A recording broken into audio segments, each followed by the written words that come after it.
Voilà pour le sommaire. Bonsoir à tous. Il est 20h à Abidjan et partout en Côte d'Ivoire. Merci d'être avec nous sur RTU1. Je vous le disais à l'instant, la vie politique en Côte d'Ivoire se décrispe.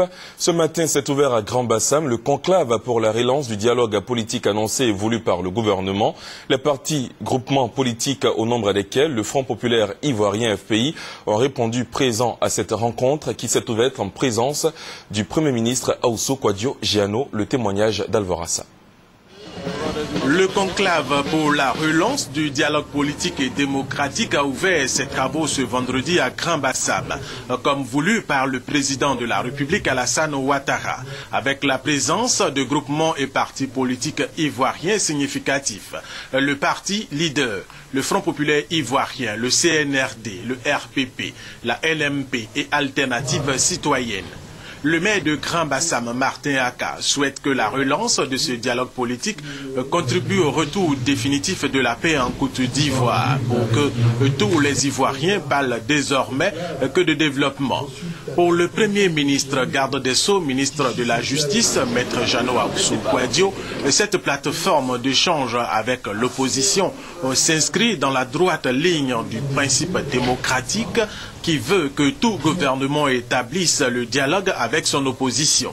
Pour cette rencontre, le Premier ministre s'est dit heureux qu'il n'y ait pas de préalable, que les responsables des partis et groupements politiques aient accepté ce moment d'échange pour rechercher les voies et moyens pour reconstruire la Côte d'Ivoire.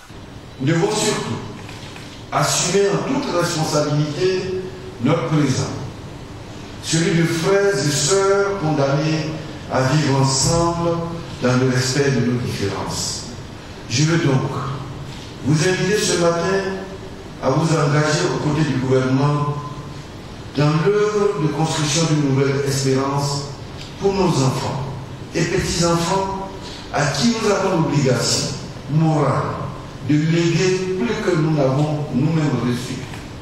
Nous devons retrouver dans nos liens séculiers de fraternité et notre amour commun pour ce pays, les ressorts nécessaires et surtout la force pour briser les murs de méfiance que nos contradictions d'hier ont érigés. Nous devons dessiner avec courage et par la force du dialogue les contours de nos offices minimales pour reconstruire ensemble une Côte d'Ivoire à nouveau fraternelle et au travail. Pour le Premier ministre, enfin, ce conclave pour relancer le dialogue politique et démocratique en Côte d'Ivoire doit briser le mur de la méfiance entre Ivoiriens pour s'inscrire définitivement dans le processus de développement de la Côte d'Ivoire.